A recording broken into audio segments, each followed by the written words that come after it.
하면 생각나는 구수한 막걸리 한 잔. 비 올 때 이럴 때는 많이 생각나고요. 쓴맛이 별로 없고 달콤해서 좋아요.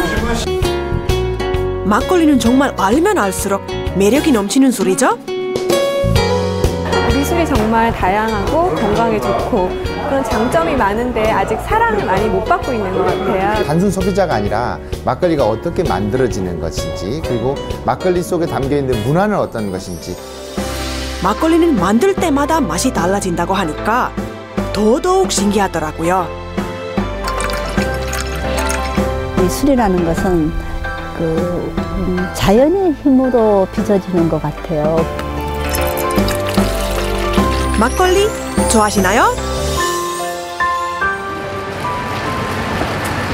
비 오는 소리 들으니까 참 정겹네요. 이렇게 비가 내리는 날이면 생각나는 게 많은데요. 그 중에서도 가장 많이 떠오르는 게 하나 있습니다. 바로 한국의 전통주 막걸리입니다.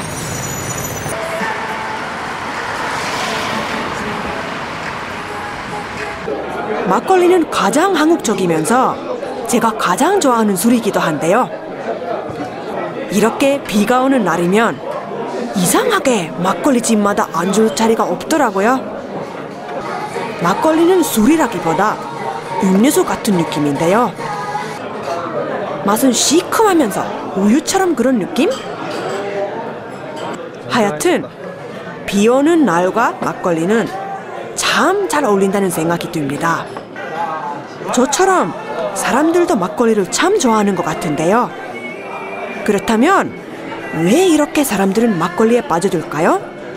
평소에 막걸리 자주 마십니다.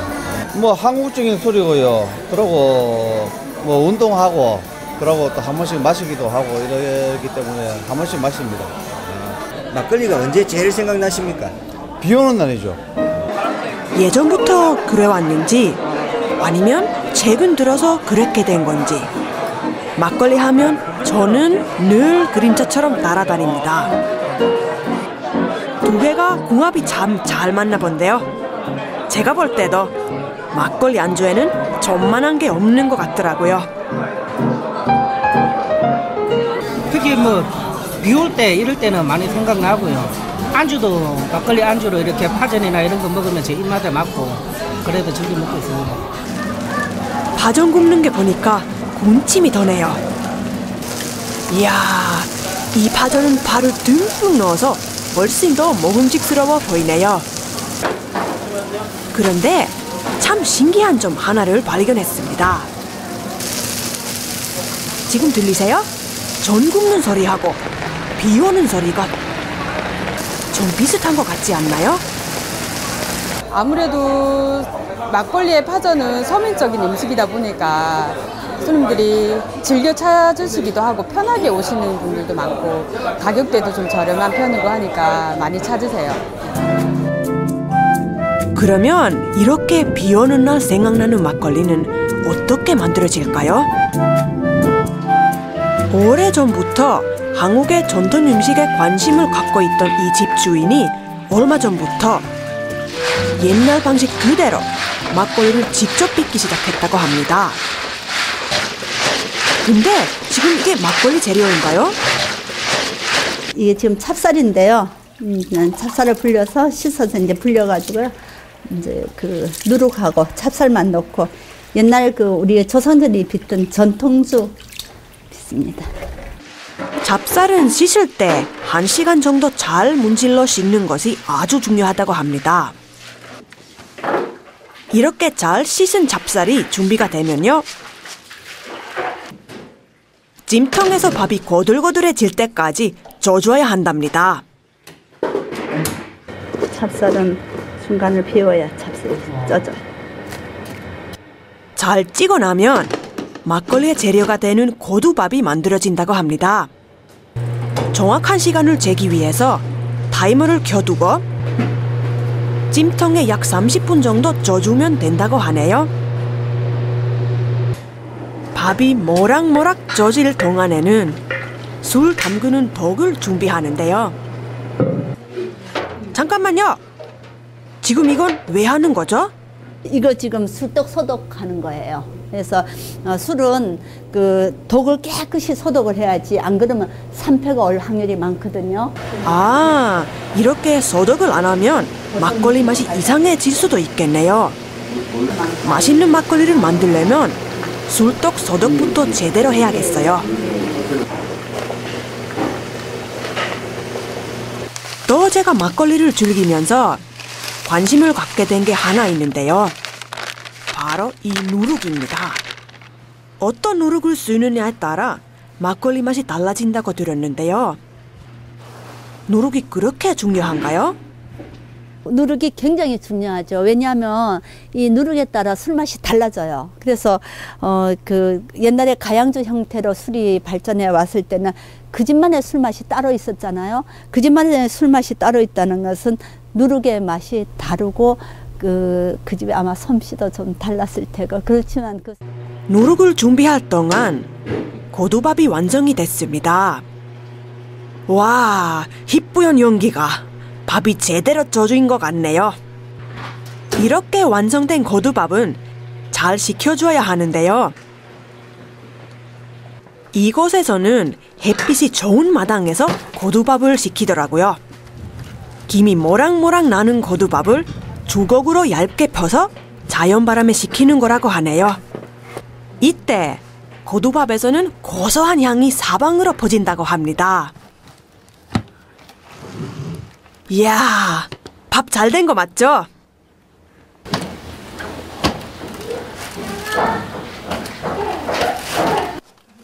고두밥을 식히고 나서 그 다음이 또 중요합니다. 이번에는 조금 전에 준비한 누룩과 섞어주는데요. 전통 방식으로 할 때는 주로 밀 누룩을 사용한다고 합니다. 누룩은 손으로 조물조물 고두밥과 잘 섞이도록 해서 거기에 물을 부어줍니다.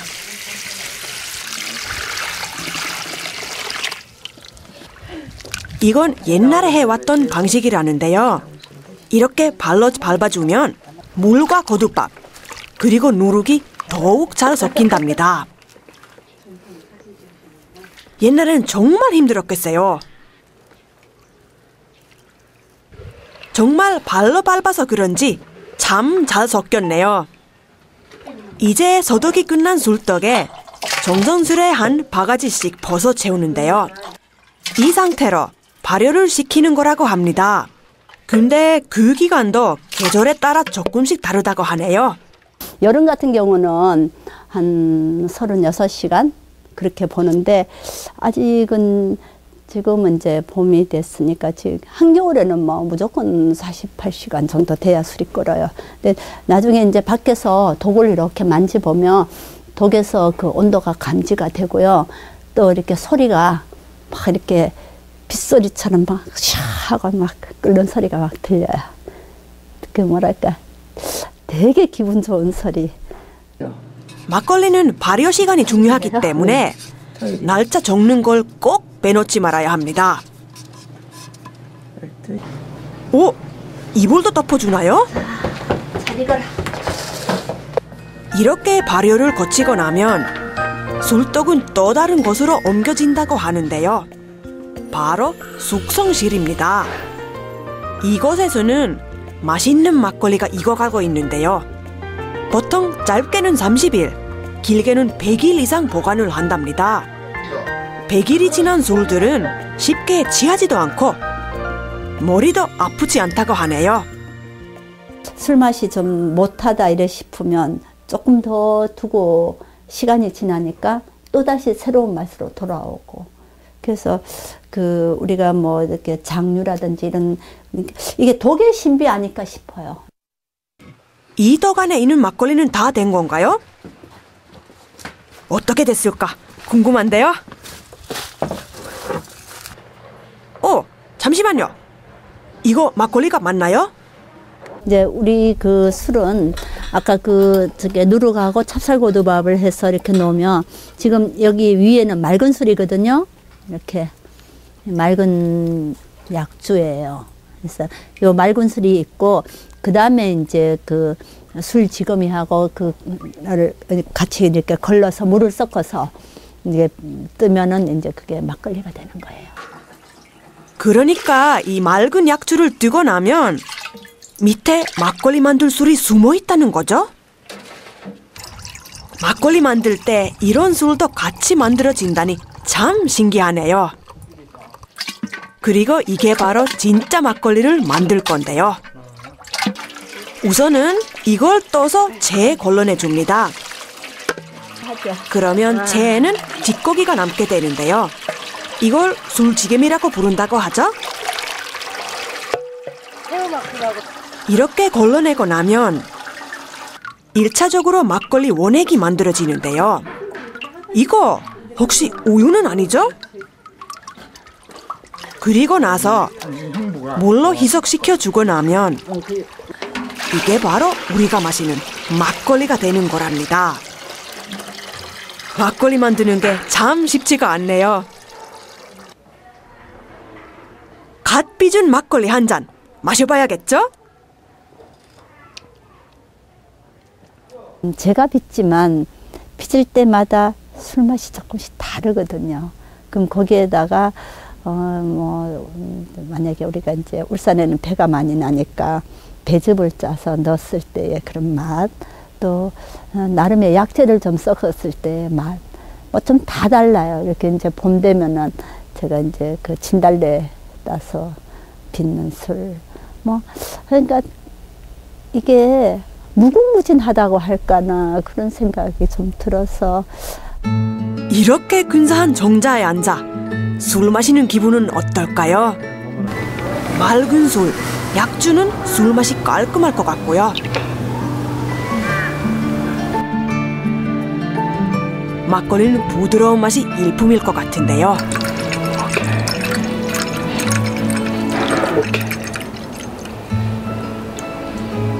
저도 잠시 저기 앉아서 뽀얀 막걸리 한 사발 쭉 들이키고 싶네요. 이 술이라는 것은 자연의 힘으로 빚어지는 것 같아요. 그래서 시간이 필요하고 또 이렇게 맑은 공기 뭐 이렇게 효모 같은 거 그거는 우리 힘으로 되는 게 아니잖아요. 그래서 그 자연이 빚어주는 선물인 것 같아서 저 굉장히 개인적으로는 되게 좋아요. 사실 한국의 전통주는 역사가 그리 정확하지 않다고 합니다. 언제부터 마셨는지 기록된 게 없기 때문인데요. 하지만 막걸리는 예전부터 농민들이 참 많이 마셨대요. 그때는 직접 만드는 경우도 흔했다는데요. 이제는 집에서 막걸리 만드는 풍경은 거의 사라지고 없다고 합니다. 대신 지금은 지역마다 막걸리를 만들어내는 공장들이 다 있더라고요. 울산에도 이런 울산의 대표 막걸리가 하나 생산되고 있는데요. 자, 그럼 여기서는 막걸리가 어떻게 만들어질까요? 오, 아까 봤던 고두밥이 여기도 있네요. 공장에서 막걸리를 만들 때도 고두밥이 쓰이는데요.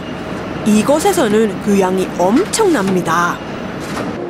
고두밥을 잘 식히고 나면 이번에는 어딘가로 보내지는데요. 2층에서 구멍을 통해 고두밥을 내려보내면 이렇게 1층 발효실로 옮겨지게 된답니다. 이거 참 신기하죠?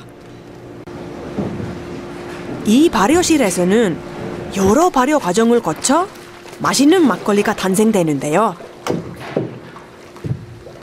10사람도 거뜬히 들어갈 만한 대형 탱크 안에 고두밥과 누룩을 섞어서 발효를 하게 된다고 합니다. 그리고 여기서 또 중요한 점 하나가 있다고 하더라고요. 현재 발효하는 데 있어서 가장 중요한 것 중에 하나가 뭐냐면 온도죠.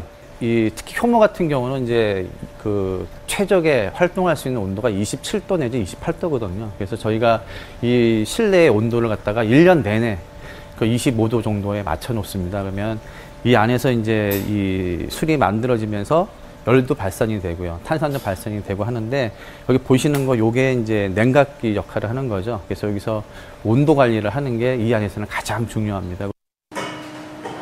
근데 이 발효실 안에서 사람들이 모여서 무언가를 하고 있는데요. 이건 왜 저어주는 거죠?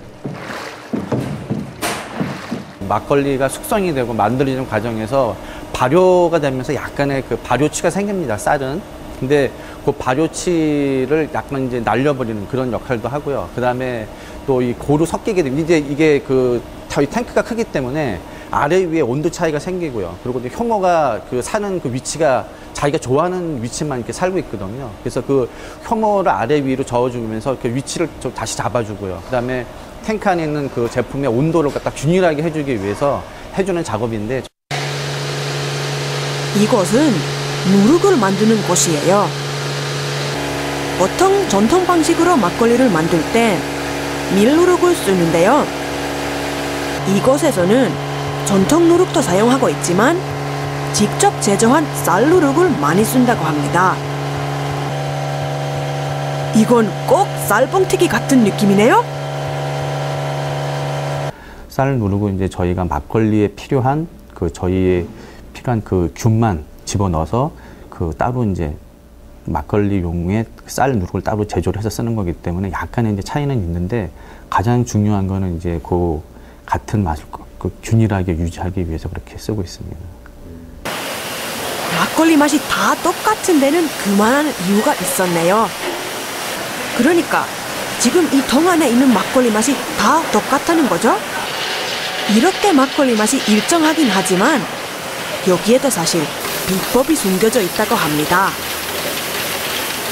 이런 제조 과정을 거쳐 우리가 실제로 마시는 막걸리에는 과연 어떤 비밀이 있는 걸까요? 저희가 거의 한 1년에 한 번 정도는 거의 맛을 바꾸고 있습니다. 그래서 계속 저희가 이제 개발을 하죠. 그래서 어떤 재료를 얼마만큼 쓰느냐, 또 얼마만큼 또 빼느냐, 이런 식으로 해가지고도 이제 저희가 조정을 하고요. 그리고 그 발효 시간이라든지 아니면은 뭐 탄산의 양이라든지 이런 것까지도 저희가 어느 정도는 저희가 조정을 할 수 있기 때문에 실질적인 거는 사실은 뭐 거의 매년 조금씩 맛이 바뀐다고 보시면 사실은 됩니다. 매일 아침이면 공장 앞에는 막걸리를 실으러 온 트럭들이 가득한데요. 여기에서 생산되는 막걸리는 울산 지역인 물론이고요. 양산, 경주 지역까지 배달이 되고 있답니다. 한 3년 정도의 그 날씨를 미리 보거든요. 그 전에 날씨하고 작년 날씨, 그다음에 올해 날씨도 보고, 그다음에 이제 주간 날씨를 봐서 이제 저희가 거기에 맞춰서 술이 어느 정도 예상을 해서 술을 준비를 하고요. 지금 나가는 이 술들은 일주일 전에 미리 그 양을 예측을 해서 준비가 되는 거라고 합니다. 그러면 언제 막걸리가 가장 많이 나가나요? 여름철에 특히나 이제 이 비 오고 난 다음 날 같은 경우가 이제 비 온 날 많이 드시는 것 같아요, 막걸리를. 그래서 저희가 봤을 때는 그 비 오고 난 그 다음 날이 매출이 좀 많이 올라가는, 그런 거 볼 수가 있고, 그 다음에 월별로 요일별로 본다 그러면은 그 금요일 날하고 토요일 날이 약간 매출이 많습니다. 그리고 일요일은 아무래도 조금 떨어지고요. 그렇게 보시면 되겠습니다. 울산 사람들이 좋아하는 울산의 대표 막걸리는 덕 쏘는 맛이 일품이라고 들었는데요. 그 맛 꼭 한번 보고 싶네요. 근데 이곳은 막걸리하고는 어떤 관련이 있는 걸까요? 사실 이곳에는 한국의 전통 음악을 사랑하고 전통주를 즐겨 마시는 사람들이 있습니다. 이들은 바로 대화로 예술단인데요. 대화로 예술단은 한국의 전통 악기를 연주하는 풍물 단체입니다.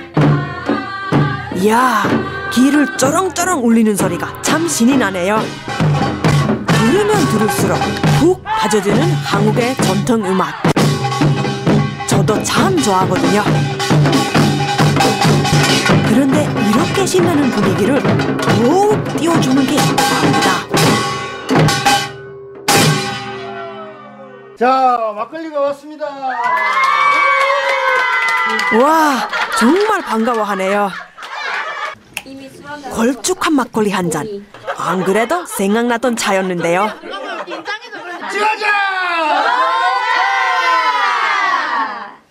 고된 연습 뒤에 마시는 시원한 막걸리 한 잔. 오늘도 막걸리 덕분에 연습실 분위기 최고입니다. 연습 끝나고 자주 먹어요. 같이 연습 단원들하고. 네. 연습 후에 이렇게 마시는 막걸리 맛이 어떻습니까? 아무래도 땀 흘리고 먹으니까 제일 시원하고 맛있죠. 이렇게 먹고 나면. 막걸리가 한 잔 들어가니 노래가락도 절로 나오네요.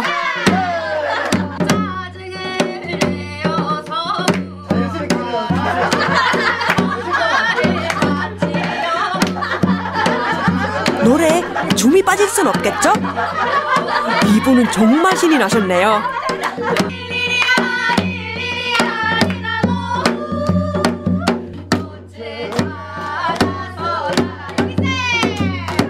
그러고 보니까 한국의 전통음악과 막걸리 제법 잘 어울리네요. 아무래도 이제 국악적으로 하면 국악 자체가 이제 소주랑 맥주 뭐 이런 칵테일 양주보다는 고유 전통의 술인 막걸리가 좀 어울리는 편이기는 하죠. 이게 갈증도 안 나고요. 또 배도 금방 안 고프고 이게 술도 먹고 밥도 먹는 격이 되니까 참 좋은 것 같아요. 우리 옛날 선조들이 논밭에 일하면서 주로 막걸리를 많이 마셨던 이유가 지금 저희들이 이렇게 해보니까 많이 가슴에 와 닿는 것 같습니다. 늦은 밤 부산에서 특별한 수업이 이루어지는 곳을 찾았는데요. 막걸리 학교? 이런 학교가 다 있네요. 이름 그대로 이곳은 막걸리에 관해서 배우는 학교라고 하네요. 사실 저도 이 막걸리 학교 졸업생이랍니다. 막걸리를 단지 이렇게 마셔서 소비하는 그런 어떤 단순 소비자가 아니라 막걸리가 어떻게 만들어지는 것인지, 그리고 막걸리 속에 담겨있는 문화는 어떤 것인지, 이런 것들을 좀 배우고 익히는 곳이고요. 이걸 통해서 집에서 손수, 할머니나 아니면은 술을 잘 빚는 분들이 빚는 것처럼 막걸리를 직접 빚어서 내가 소비할 수 있도록 하는 그런 과정들을 가르치는 학교입니다. 오늘은 수업 전날 겸 입학식 날인데요. 강의를 하고 있는 이분은 서울 막걸리 학교 교장 허시명 씨입니다. 수업 분위기가 꽤 진지한 것 같은데요. 막걸리도 이것저것 참 공부할 게 많네요. 여기는 주로 어떤 분들이 배우러 오시나요? 퇴직을 앞두신 분들이 직접 이제 귀촌하면은 농사도 좀 짓고 하니까 그 농사 지은 걸로 내가 술을 직접 빚어서 친구들도 좀 오라 하겠다, 그런 차원에서 하기도 하고요. 또 음식에 관심을 갖거나 또 양조 쪽에서 몸담고 있는 분들이 오셔가지고 이 술을 즐기는 사람, 막걸리를 즐기는 분들이 어떤 방식으로 즐기고 있는 것인지를 좀 알고 싶어 오기도 하고요. 상당히 다양한 분들이 오고 계십니다. 오늘은 병에 다양한 종류의 막걸리를 담아 시음을 해보기로 했는데요. 생막걸리와 살균 막걸리를 구분하는 시간이죠. 병은 각각 3개씩 총 6가지가 준비되어 있습니다. 이걸 맛보고 생막걸리다, 살균 막걸리다 어떻게 알아? 마치 알쏭달쏭 퀴즈를 풀어보는 것 같은데요. 맛을 보면 더 정확히 알 수 있겠죠? 다들 두 막걸리를 구분하느라 정신없는데요. 느낌을 잊지 않기 위해서 답을 바로바로 적네요. 4번. 4번 술이. 샘 건데. 5번 술이 좋다. 5번 술. 한 번에 손 드셔야 된다. 누가 정답을 맞췄을까요? 하나, 둘, 셋, 넷, 다섯, 여섯, 일곱, 여덟, 아홉, 열. 정답이 뭔지는 몰라도 이렇게 막걸리를 알아가는 과정이 즐거운 거겠죠. 전체적으로 10주 동안 10번 강의가 진행되는데요. 첫날은 이제 문화에 대한 얘기를 하고요. 직접 술을 빚는 과정이 2번 있고요. 또 술에 필요한 누룩을 직접 만들고요. 또 막걸리를 가지고 칵테일을 만드는 수업이 있고요. 양조장을 직접 찾아가서 술이 어떻게 빚어지는지도 알고요. 가장 재밌고 중요한 수업은 매 그 수업 시간마다 이루어지는 시음 시간입니다. 그래서 전국에서 빚어지는 다양한 막걸리를 시음하면서 그 맛과 향을 느끼는 게 막걸리 학교의 대단히 매력적인 수업 시간입니다. 전날이라 자기소개 시간도 있었는데요. 서로 얼굴을 익히는 시간입니다. 보니까 배우러 온 사람들 연령도 참 다양한데요. 금리보감에 이 막걸리가 나오는지 모르겠는데 나옵니다. 좋은 술이니까 아마 나올 것 같습니다. 안녕하세요. 울산에서 온 김나영이라고 합니다. 울산에서 찾았다는 김나영 씨. 이번에 막걸리에 관한 궁금증을 해소하고 싶어 막걸리 학교 문을 두드렸다고 합니다. 배우러 온 이유는 도자기를 하면서 그릇만 무조건 만드는 것이 아니라 그렇다면 이렇게 많은 이들을 불러 모은 막걸리 학교. 과연 막걸리는 어떤 매력이 있는 걸까요? 막걸리에 대한 관심은 일단은 우리 주변에서 어머니가 할머니가 빚었던 술이고 우리 부엌 속에 있던 발효 식품이어서 관심이 이렇게 쉽게 이렇게 모아지는 것 같고요. 또 식초를 만들려 해도 막걸리를 잘 빚어야 좋은 식초를 만들 수가 있습니다. 그리고 효소에 대한 얘기도 많이 이루어지고 있는데 효소도 이걸 알코올로 만들고 알코올을 그 식초로 만들고 이런 과정 속에 놓여 있는 건데요. 그때 막걸리를 알게 되면은 이런 다른 컨텐츠도 함께 이해할 수 있어서 막걸리는 상당히 여러 길로 연결되는 어떤 그 소통을 해줄 수 있는 중요한 매개체라고 생각을 합니다. 다음 날 울산의 한 퓨전 막걸리 전문점을 찾았습니다. 이곳에서는 낯익은 얼굴을 만났는데요. 바로 막걸리 학교 수강생 김나영 씨예요. 나영 씨는 현재 막걸리 전문점을 운영 중인데요. 막걸리가 좋아 가게까지 차리게 됐다고 하네요. 그러면 나영 씨는 어떻게 처음 이 막걸리에 대해서 관심을 가지기 시작했을까요? 제가 술을 판매는 하고 있지만 정확하게 만드는 방법에 대해서 다 알지는 못하니까 제가 그런 공부를 하면 좀 더 고객들에게 좋은 막걸리를 소개해드릴 수 있고 또 설명을 잘 할 수 있을 거라는 생각에 공부를 더 하고 싶다는 생각을 하게 됐습니다. 그녀의 가게에는 막걸리를 찾는 다양한 손님들이 있는데요. 특히 젊은 층에서 이 집을 많이 찾고 있다고 하더라고요. 고객 연령층이 굉장히 다양하시고 나이 드신 분들은 이제 드시던 술, 금정산성 이런 거 찾으시는 분들도 있고요. 젊은 친구들은 와서 어떤 술을 먹어야 될지 모르겠어요. 추천해 주세요 라고 얘기하는 친구들이 되게 많은 것 같아요. 그래서 젊은 친구들한테 좀 쉽게 편하게 막걸리를 접하게 해주려고 저희는 과일 막걸리라든지 꿀 막걸리라든지 그런 것들을 만들고 있습니다. 주로 일반 막걸리를 많이들 마시지만 요새는 퓨전 막걸리도 많이 찾는 추세인데요. 이 가게의 특징은 이런 다양한 막걸리를 시음해 볼 수 있다는 겁니다. 여러 가지 막걸리를 맛보고 고를 수 있다는 거죠. 손님들도 시중에 나와 있는 색다른 막걸리를 즐길 수 있어 반응이 괜찮은 편인데요. 마음에 드는 걸로. 막걸리 맛을 서로 비교하면서 먹는 느낌이 꽤 신선하답니다. 정말 맛있게 드시는데요. 어떤 맛인지 얘기 좀 해주세요. 다 이렇게 색다르고 맛있었어요. 본인의 입맛에 맞는 게 좀 어떤가요? 저는 알밤 막걸리요. 알밤 막걸리. 그게 어떤 맛이냐요? 그냥 고소하고 밤 특유의 향도 나고 되게 깔끔했어요. 6개 다 맛이 달라서 맛있었어요. 산수유 막걸리 이게 제 입맛에 맞는 색깔도 이쁘고 향도 약간 그 향이 나서 맛있었어요. 평소에 막걸리 좀 자주 드시는 편인가요? 네, 막걸리 좋아해요. 막걸리 매력이 어떤 거예요? 그냥 좀 구수하고 깔끔한 그냥 소주랑 다르게 그냥 편하게 먹을 수 있어서 좋은 것 같아요. 이렇게 젊은 층에서는 퓨전 막걸리가 인기를 끌고 있다면 중년에서는 조금 고전적인 막걸리를 선호한다고 합니다. 이분은 자신이 막걸리 마니아라고 밝혔는데요. 이렇게 한국의 전통 막걸리에 푹 빠진 이유가 뭘까요? 저희들 한 20대 때는 정말로 국민의 바카스라는 얘기를 했거든요.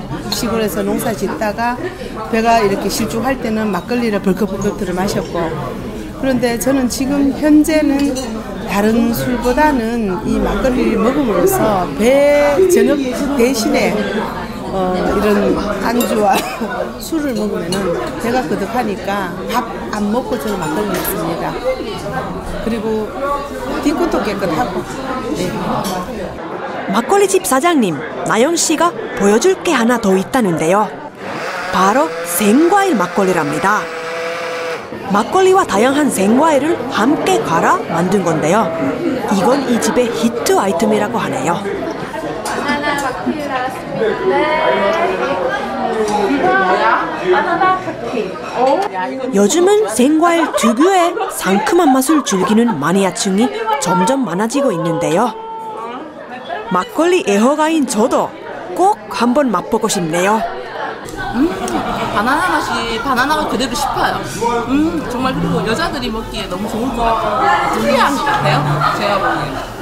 우리 술이 정말 다양하고 건강에 좋고 그런 장점이 많은데 아직 사랑을 많이 못 받고 있는 것 같아요. 그래서 이곳에는 정말 매력 만점의 다양한 막걸리들이 손님을 유혹할 준비를 하고 있네요.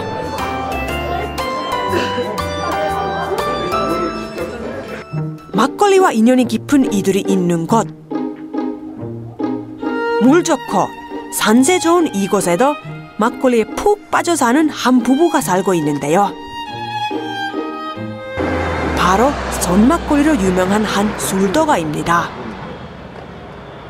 처음에는 집에서 조금 만들어 가까운 사람들끼리 나누어 먹었다고 하는데요. 그런데 이제는 입소문이 나서 많은 이들이 이곳 막걸리를 찾고 있다고 하네요. 처음에는 판매할까지 생각은 없었는데 이제 이웃에 먹고 이러니까 이웃 사람들이 맛있다 판매 한번 해보라 이래서 또 우리 아들들이 또 판매 한번 해보자 이래가지고 이제 병하고 디자인하고 이래서 만들게 됐습니다. 이건 지금 숙성실에 보관되고 있는 막걸리들인데요.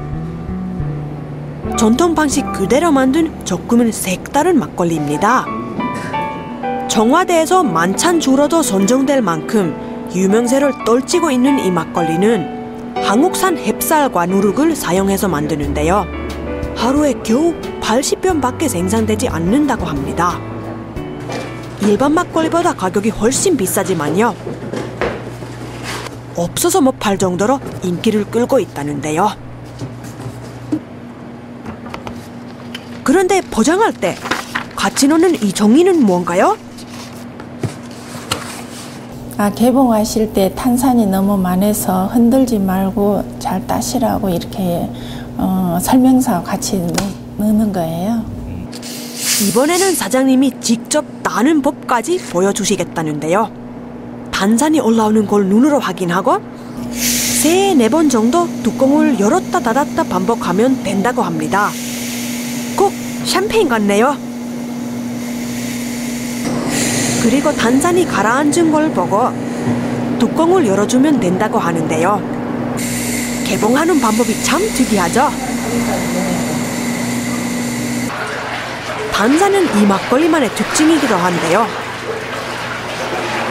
집안에서 내려오는 전통 방식을 청량감과 순한 맛을 더해 젊은 사람들도 부담 없이 마실 수 있도록 개발해냈다고 합니다.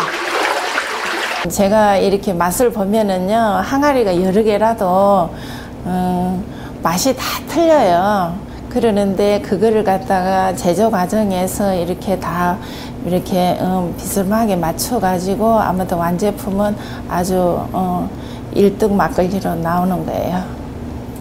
누구나 흉내낼 수 없는 특별한 이 막걸리는 이제 한국은 물론 해외까지 진출하고 있는데요. 이렇게 유명세를 떨치고 있긴 해도 항상 먹는 사람을 먼저 생각하는 주인의 따뜻한 배려와 정성은 변함이 없습니다. 제가 만들어 가지고 아무튼 전국적으로 해외까지 이렇게 널리 알리게 된 거는 정말 제가 정말 자부심을 가지고 기분이 좋고요. 아무튼 앞으로도 더욱더 이렇게 많은 분들이 선호해 가지고 더 맛있는 막걸리를 잡쌌으면 좋겠습니다. 해외로까지 수출되는 한국의 막걸리. 외국 사람들이 막걸리 맛을 제대로 알고는 있는 걸까요? 하긴 저도 푹 빠졌으니까 다른 외국인들도 막걸리를 좋아하는 이들이 많을 것 같은데요. 이곳은 이렇게 막걸리를 세계화하기 위한 연구를 하는 곳입니다. 신라대 막걸리 세계화 연구소는 대학에서 막걸리를 연구하는 몇 안 되는 곳인데요. 막걸리 붐이 일기 시작한 2009년부터 연구를 활발히 진행하고 있습니다. 그런데 이곳에서는 주로 어떤 연구가 이루어지고 있죠? 예, 막걸리 발효에서 가장 중요한 게 효모입니다. 근데 이 효모를 잘 고르면 그 효모가 알코올을 만드는 과정에서 다른 여러 가지 향기 성분이라든지 이런 물질들도 만들기 때문에 그러한 성분이 많이 포함이 되면 막걸리의 향미라든지 맛이 개선되는 걸로 그렇게 생각하고 있습니다. 효모가 막걸리에서 어떤 역할을 하는지 실험을 통해서 알아본다고 하는데요. 좋은 효모를 골라내 막걸리의 맛을 좋게 만드는 연구를 하고 있다고 합니다. 이러한 실험들을 통해서 전 세계인의 입맛에 맞는 한국의 막걸리를 만드는 것이 목표라고 합니다. 이제 막걸리를 세계화하기 위해서는 우선 그 과학적인 근거를 둔 표준화가 중요합니다. 그래서 막걸리를 표준화하기 위해서는 막걸리 미생물에 대한 연구가 이루어져야 할 것 같고요. 그래서 저희들은 미생물 연구에 굉장히 중점을 두고 있고, 또 한편으로는 그 막걸리가 다른 주류에 비해서 여러 가지 그 인체 생리학적인 효능이 있습니다. 그래서 효능에 대한 연구를 같이 병행해서 하고 있습니다. 또 다른 실험실.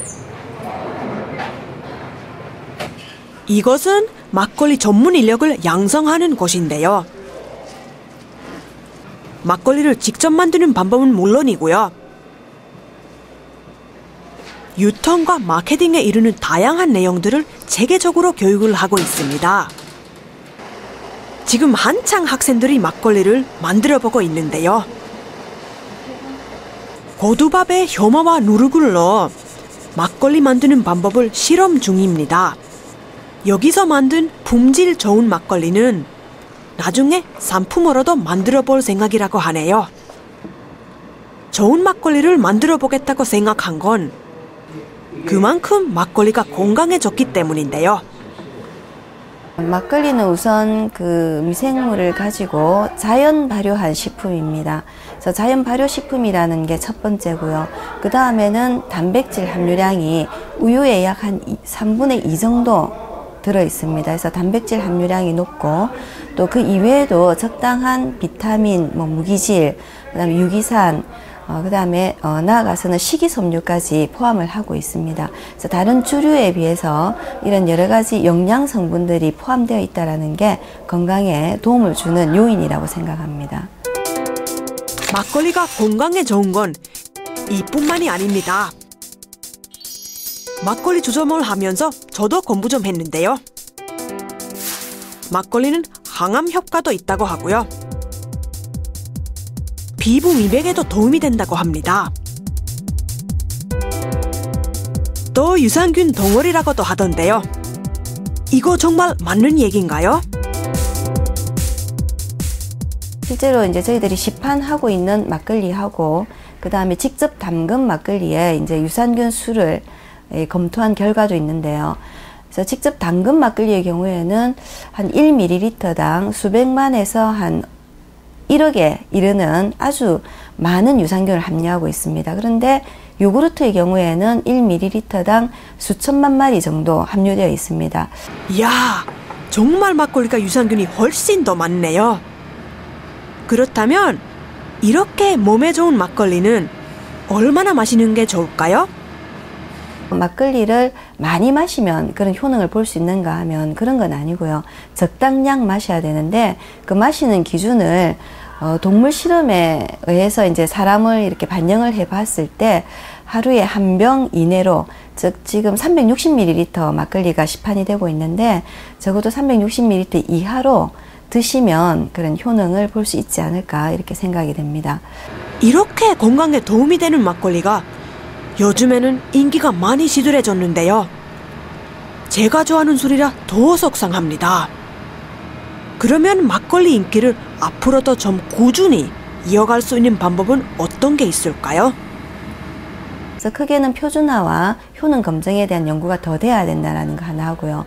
그 다음에는 이제 홍보 부분인데, 이 홍보도 과학화를 이제 기반을 둔 문화 콘텐츠를 많이 개발을 해서 이제 그 해외에서 오는 외국 관광객들을 대상으로 해서 그런 콘텐츠를 경험할 수 있는, 체험할 수 있는 이런 장을 마련하는 거, 이것도 중요하고요. 그 다음에 또 하나는 지역에 특화된 막걸리 개발도 중요할 거로 생각을 합니다. 내 생일 첫 술을 믿기라고 되어 있는데 일주일 뒤 막걸리 학교를 다시 찾았습니다. 이번에는 부산 막걸리 학교 교장 김다나 씨가 강의를 맡았는데요. 오늘은 특별한 수업도 진행될 예정이라고 하네요. 오늘은 이제 생애 첫 그 막걸리 빚기 수업이거든요. 그래서 이제 막걸리를 많이 들어보고 많이 마셔봤지만 만들어보는 거에 생소하신 분들 많은데 오늘 처음으로 이제 막걸리를 빚는 시간입니다. 하도 많이 봐서 이제 재료도 많이 익숙하네요. 막걸리에 필요한 누룩과 고두밥을 가지고 한번 도전해 볼 텐데요. 다들 직접 만들어 볼 생각에 기분이 들떠 있습니다. 오늘은 고두밥 시키는 것부터 차근차근 해보기로 했는데요. 그런데 고두밥이 잘 식었나 안 식었나를 알 수 있는 방법이 있다면서요? 자, 이거를 다 됐다 식었다 되는 거는 손등으로 대봐가지고 약간 따뜻한 정도, 온기가 느껴지는 정도가 되면 이제 끝이 난 거예요. 정말 열심히들 따라하고 계신데요. 고두밥 이걸 막걸리 빚어보는 소감 어떠세요? 빚어보니까요, 맛을 봐야 알겠는데 느낌은 좋습니다. 일단 곡물로 직접 만든다는데 의미가 크다고 봐지고 옛날 생각도 나네요. 엄마가 그 불법으로 그 방에 그 술독에 이불 덮어놓고 감시 나오면은 누가 온다 하면서 그 이불 뜸이라 해가 하면서 그런 기억들 생각도 나고 그러네. 막걸리는 추억이라더니 정말 옛 추억이 많으시네요. 수강생들 가운데는 오늘 처음 해보신 분도 계시고요. 어디서 한 번쯤 만들어본 분도 계시다고 하는데요. 다들 막걸리 만들기 좋아하시는 것 같네요. 대체로 이제 막걸리를 빚어보지 않았기 때문에 막걸리를 처음 빚어서 자신이 직접 술을 담아보고 그걸 맛본다는 거에 굉장히 희열을 느끼시는 것 같고, 그 다음 막걸리로 이제 칵테일이라든지 이런 걸로 해서 만들어서 해본다는 것, 거기에 굉장히 매력을 많이 느끼시는 것 같아요.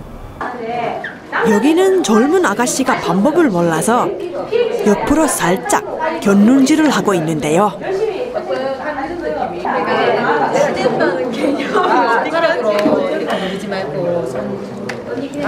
처음이라 서툴지만 재밌긴 한가 봅니다.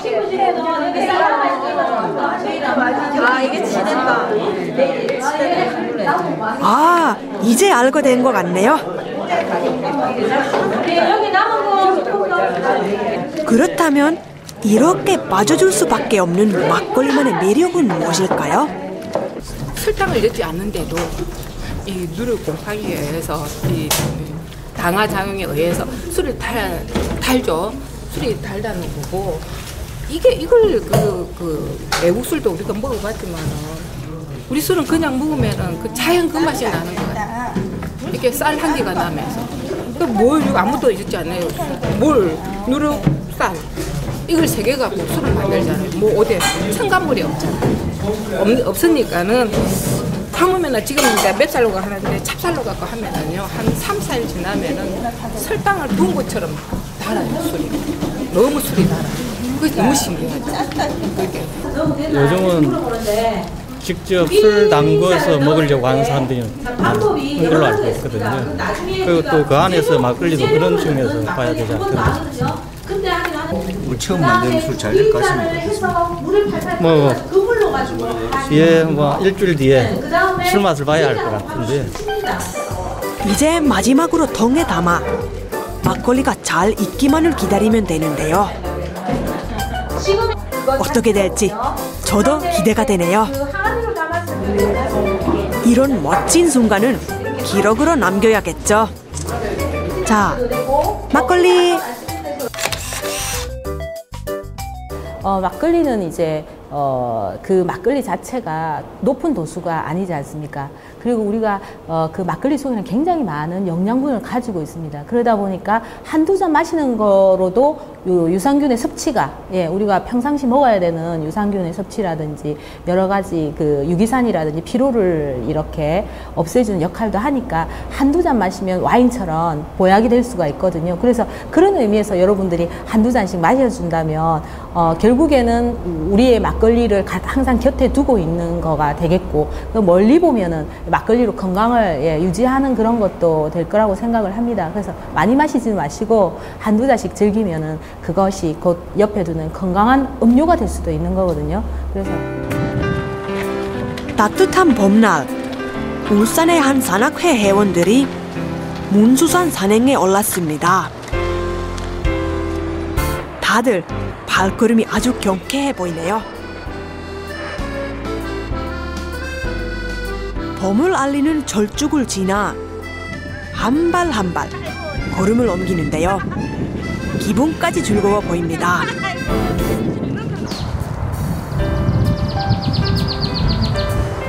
그런데 이들을 기분 좋게 하는 무언가가 하나 더 있는데요. 바로 요 막걸리입니다.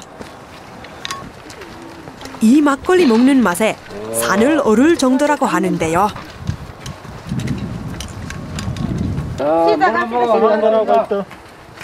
숨 가쁘게 오르고 나면 막걸리 생각이 더욱 간절해진다네요. 이쯤 되면 막걸리가 빠질 수 없겠죠? 수고했습니다. 자, 수고했어요. 막걸리가 술술 잘 넘어가네요. 너무 맛있어요. 시원하고요. 또 이래 좀 힘들고 할 때 시원한 막걸리 마시면 그 갈증도 가셔지고요. 그래서 가다가 잠시 쉬었다 많이는 안 마시고 그냥 조금 한 잔씩 하고 또 올라가고 그렇게 합니다. 산에서 막걸리 마시면 좋은 이유가 있다면? 그래서 산에서 막걸리 마시면은 그 곡주니까 그렇게 뭐 취하지도 않고요.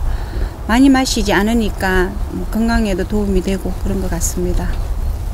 꼭 막걸리가 맛있다기보다 좋은 사람들과 마시니 더욱 기분 좋은 거 아닐까요? 우리의 건강을 위하여! 위하여! 힘들게 올라온 보람이 느껴지는 순간이죠. 못 먹는 척하고. 땀 흘리고 마시는 막걸리 맛은 어떤 맛이에요? 뭐 산에 오면은 자주 마십니다. 올 때마다 마시는 편이에요.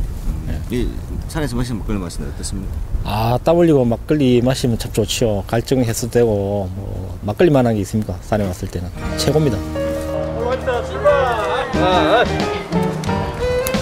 막걸리 한 잔 마시고 산을 오르니 더욱 힘이 나는 것 같네요.